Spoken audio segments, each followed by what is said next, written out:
ಬನ್ನಿ ನಮ್ಮೂರಿನ ಜಾತ್ರೆ ಹೇಗಿದೆ ನೋಡೋಣ, ನಾವೆಲ್ಲ ಎಷ್ಟು ಎಂಜಾಯ್ ಮಾಡಿದ್ವಿ ಅಂತ.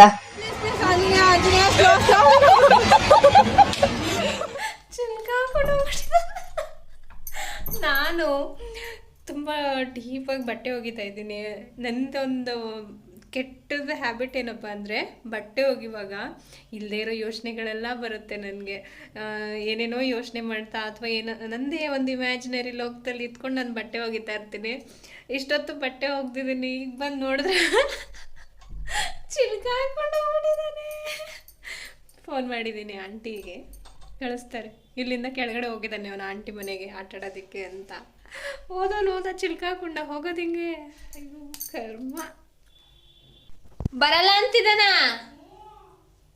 ಬರಲ್ವಂತೆ ಚಿಲ್ಕ ತೆಗಿಯಕ್ಕೆ. ಹಾ ನೋಡಿ ಆಂಟಿ, ಬಟ್ಟೆ ಒಗಿತಾ ಇದ್ದೀನಿ, ಚಿಲ್ಕ ಹಾಕೊಂಡು ಹೋಗ್ಬಿಟ್ಟಿರೋದ್ನ.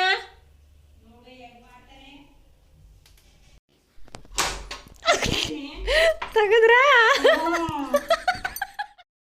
ಬಟ್ಟೆ ಎಲ್ಲ ಒಗ್ದು ಮನೆಯೆಲ್ಲ ಕ್ಲೀನ್ ಮಾಡಿ ರೆಡಿಯಾಗಿ ಊರಿಗೆ ಹೊರಟ್ವಿ. ಊರಿಗೆ ಹೊರಡೋ ರಸ್ತೆ ಮಧ್ಯದಲ್ಲೇ ಒಂದು ಫಾರ್ಮ್ ಹೌಸ್ ಇತ್ತು, ಹಸ್ಬೆಂಡ್ ಫ್ರೆಂಡ್ದು. ಸೊ ಅಲ್ಲಿ ಹೋಗಿ ಪ್ಲೇಸ್ನೆಲ್ಲ ನೋಡಿಕೊಂಡು ತುಂಬ ಚೆನ್ನಾಗಿತ್ತು. ಸಮ್ಮರಲ್ಲಿ ಸ್ಟೇ ಆಗೋಕ್ಕೆ ಸಖತ್ತಾಗಿರುವಂತಹ ಜಾಗ ಅದು.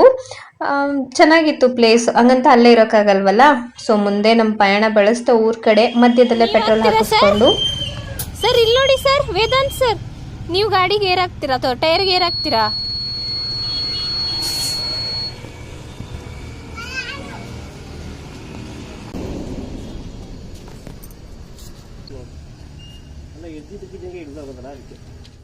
ಹೋಟೆಲಲ್ಲಿ ಒಳ್ಳೆ ಬಿರಿಯಾನಿ ತಿನ್ಕೊಂಡು ಹೊರಟ್ವಿ.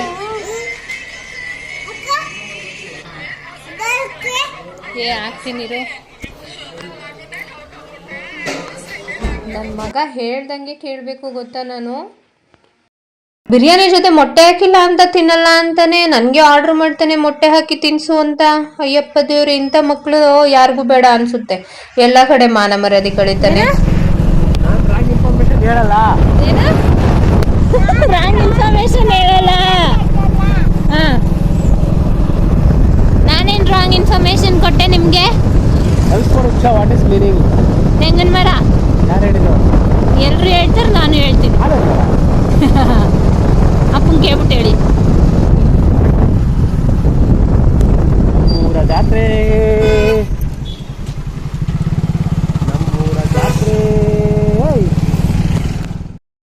ಇನ್ನೇನ್ ರತ್ನಪುರಿ ಹತ್ರ ಬರ್ತಿದ್ದಂಗೆನೆ ನಮ್ಮ ಪಕ್ಕದಲ್ಲಿ ಒಂದು ಕಾರ್ ಹೋಗ್ತಿತ್ತು ಆಯ್ತಾ. ಆ ಕಾರ್ ಮೇಲೆ ನನ್ನ ಹೆಸರು ಬರ್ದಿತ್ತು. ನಾನು ಅದನ್ನ ನಮ್ಮ ಮನೆಯವ್ರಿಗೆ ಹೇಳ್ದೆ, ನೋಡಿ ಕಾರ್ ಮೇಲೆ ನನ್ನ ಹೆಸರು ಬರ್ದಿದೆ ಅಂತ.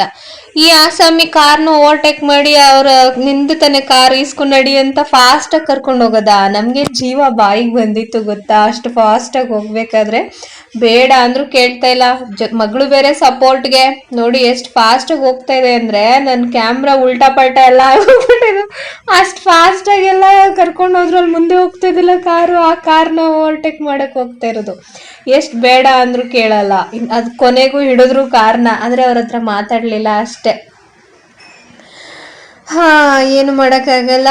ಇವರು ಫಾಸ್ಟಾಗಿ ಓಡಿಸೋದು ನಮಗೆ ಭಯ ಆಗುತ್ತೆ. ಅದು ಕಾರ್ ಸಿಕ್ತಿರ್ಲಿಲ್ಲ ಆ್ಯಕ್ಚುಲಿ, ಮಧ್ಯದಲ್ಲೇ ರೋಡ್ ಹಂಪ್ ಬಂತು. ಹಾಗಾಗಿ ಜೊತೆಗೆ ಆ ಕಡೆ ಈ ಕಡೆ ಟ್ರಾಫಿಕ್ ಇದ್ದಿದ್ದಲ್ಲ, ಕಾರ್ ಸಿಗ್ತದೆ. ಕಾರ್ ನನ್ನ ಹೆಸರು ಬರ್ದಿತ್ತು ಗೊತ್ತಾ. ರತ್ನಾಪುರಿಯಿಂದ ಇಲ್ಲಿಂದ ಹಸುಗಳನ್ನ ಕಟ್ಕೊಂಡು ಹೋಗಿದ್ದಾರೆ, ದನಗಳು ಕಟ್ಟಿದ್ದಾರೆ. ಪರ್ಚೇಸ್ ಮಾಡೋದಕ್ಕೂ ಬರ್ತಾರೆ. ನೋಡಿ ಎಷ್ಟು ಆಲ್ರೆಡಿ ನಾವು ಹೋಗೋಷ್ಟೊಳಗಡೆ ಸುಮಾರು ದನಗಳನ್ನೆಲ್ಲ ತೊಗೊಂಡು ಹೋಗ್ಬಿಟ್ಟಿದ್ರು. ಇದ್ದಷ್ಟನ್ನ ರೆಕಾರ್ಡ್ ಮಾಡಿದ್ದೀನಿ. ಇದು ಬೆಳಿಗ್ಗೆ ಟೈಮ್, ರಾತ್ರಿ ನೋಡೋದಕ್ಕಂತೂ ಇನ್ನೂ ಮಸ್ತಾಗಿರುತ್ತೆ ಗೊತ್ತಾ. ಊರಿಗೆ ಹೋಗೋದು ರೋಡ್ ಅದೇ ಅಲ್ವಾ, ಹಾಗಾಗಿ ಹಾಗೆ ನೋಡ್ಕೊಂಡು ಹೋದ್ವಿ. ಅಲ್ಲಿ ಆಂಜನೇಯ ದೇವಸ್ಥಾನ ಕೂಡ ಇತ್ತು ನೋಡಿ. ಸಂತೆ ಸೋಮವಾರ ಇಲ್ಲೇ ಕಟ್ತಾರೆ. ಆ ಕಡೆ ಎಲ್ಲ ಆಟ ಆಡೋದೆಲ್ಲ ಇದೆ.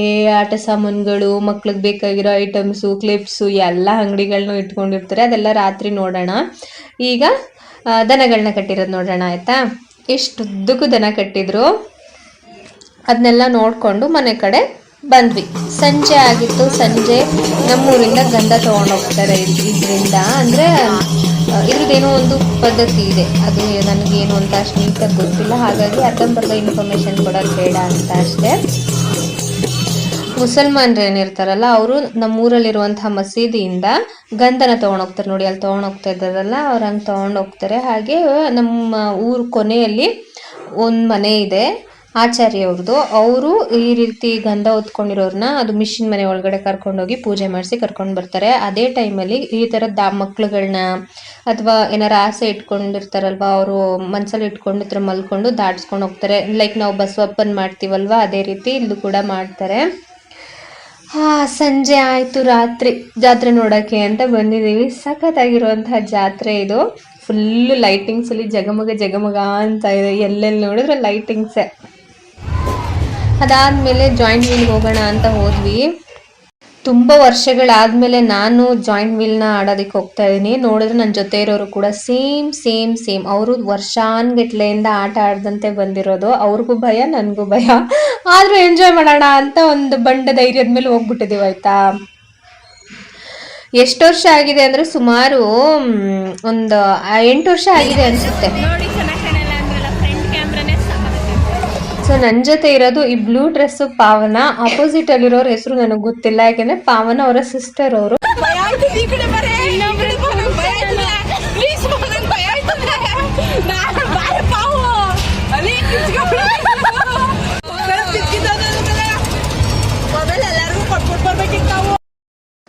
ಯಾರಿಗಾರು ಜೀವನದಲ್ಲಿ ಕಷ್ಟ ಇದೆ, ನಗುನೇ ಬರಲ್ಲ ಅನ್ನೋರು ಜಾಯಿಂಟ್ ವೀಲಿಗೆ ಬರಬೇಕು. ನೀವು ಮನಸ್ಪೂರ್ವಕವಾಗಿ ನಗ್ತೀರಾ, ಅಷ್ಟು ಚೆನ್ನಾಗಿರುತ್ತೆ.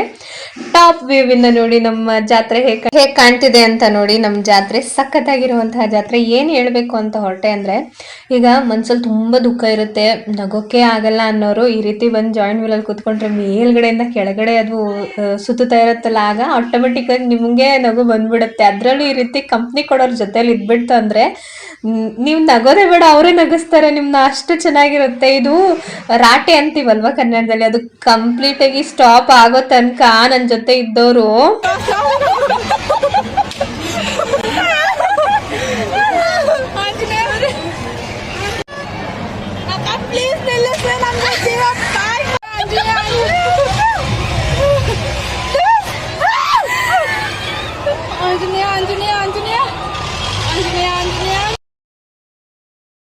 ಈಗ ನೋಡಿದ್ರಲ್ಲ, ಹಾಗೆ ನನ್ನನ್ನು ಸಖತ್ ನಗ್ಸಿದ್ದಾರೆ. ಹೊಟ್ಟೆ ಹುಣ್ಣಾಗೋಷ್ಟು ನಕ್ಕಿದ್ದೀನಿ ನಾನು.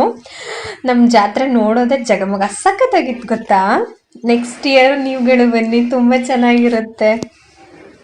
ಸಖತ್ ಎಂಜಾಯ್ ಮಾಡಿದ್ವಿ, ತುಂಬ ಖುಷಿ ಪಟ್ವಿ. ನೆಕ್ಸ್ಟ್ ಬೇರೆ ಗೇಮ್ ಆಡೋದಕ್ಕೆ ಹೋಗಲೇ ಇಲ್ಲ, ಇದೊಂದ್ರಲ್ಲಿ ಲಾಸ್ಟ್ ಮಾಡ್ಕೊಂಡು ಮನೆಗೆ ಹೋದ್ವಿ ನಾವು.